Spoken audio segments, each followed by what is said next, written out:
Now this is error in complex problem. Complex problems means complex measurement, that is where you are using measuring the experiments or measurement where you are measuring more than one physical quantity. If you are measuring only one physical quantity, you can follow the previous example I have told you. But if you are measuring more than one physical quantity, you need to follow this. I will explain. There is no need of mathematical tool, only one part is needed. I will explain that also. And then after covering dimensions, I will explain you mathematical tools. After finishing chapter dimension, I will explain mathematical tools. Now error in complex problem. Complex problem is depending on a measurement which is depending on more than two factors. Say for example, there is a measurement x. X is any measurement which is given by the formula.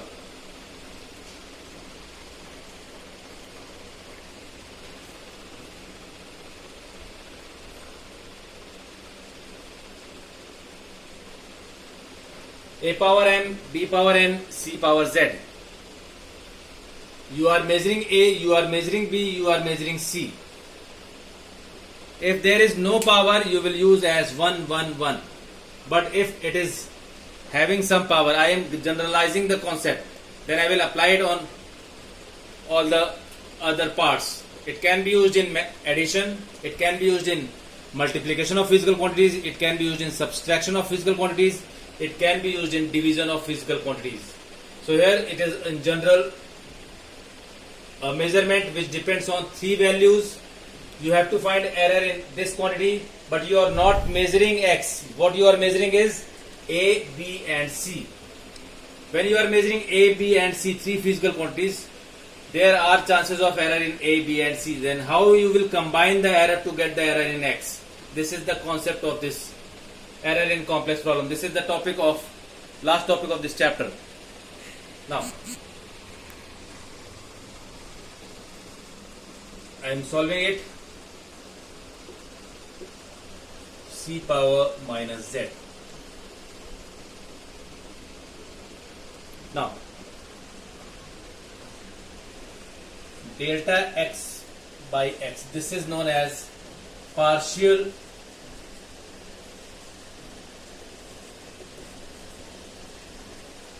differentiation. Why it is partial differentiation? Because I am not using all part of differentiation, exact differentiation. I am using only part of it. In the part of differentiation, that is partial differentiation, I will take the power in front of the quantity, all the powers, and then we will do like this. I am explaining it in general what happens here. In general, differentiation is d by dx of x power n in general. So when you are doing complete differentiation, the power comes here, power will be in front, x and power n minus 1. This is the differentiation of x power n. But what I am using is, I will not use this because this is only partial differentiation. This will be not used in the partial differentiation. Getting? So I am using, you will have to follow, there is no derivation as such, you have to get the final formula. I am giving you the final formula. How I am getting the final formula, that I am telling you. That final formula you have to apply in the chapter error. Now look, delta x by x is equals to, we can use in place of d, this can be written as delta by delta x, x power n is equals to n x n minus 1. So this is absolute error, this is change. So I am giving you a change. Delta x by x is equals to, now be careful, a delta a by a, because all are multiplied, so you will use plus sign plus b plus power n delta b by b minus z delta c by c. Why minus? Because this is having power minus. Again, I am emphasizing this derivation is not required for your complex problem numericals. Only the last part of this numerical derivation is required. I am explaining it only. Now, as I have told you, in this case, delta x is the error in x, x is actual value. Delta a is error in a, this is actual value. Delta b is error in b, b is actual value. Delta c is error in c, this is actual value or true value. M, n and z are powers of the physical quantities if it is given. If m, n and z are 1, we will take it as 1. Now you all know that errors are never subtracted. So we have to consider this negative sign. How to ignore this? So I am taking it as absolute error. Delta x by x is equals to m delta a by a plus n delta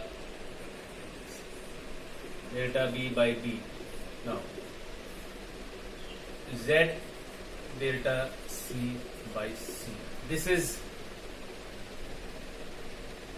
for absolute error, and I have taken that mod, and mod will become positive. Of negative value it becomes positive. Now this will give fractional error. What is that? Fractional error in x. Getting? Now, how to find percentage error? Delta x by x into 100. This is percentage error in x is equals to m, I will take it as outside, delta a by a into 100. This is percentage error in a.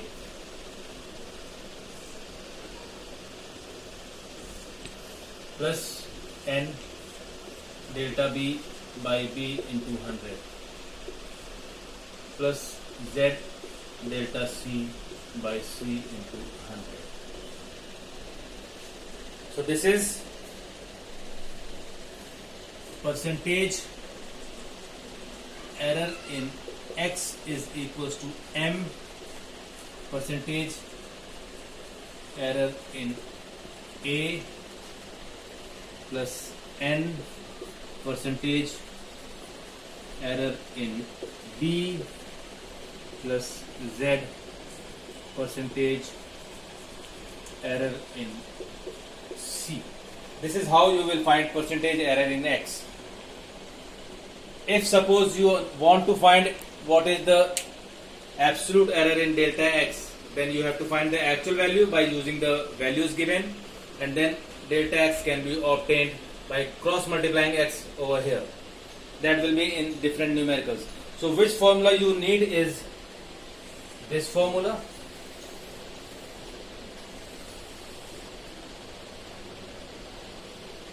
and this formula is required for the numericals. This is how you will find error in complex problem. Now I will explain some example that will make it more clear.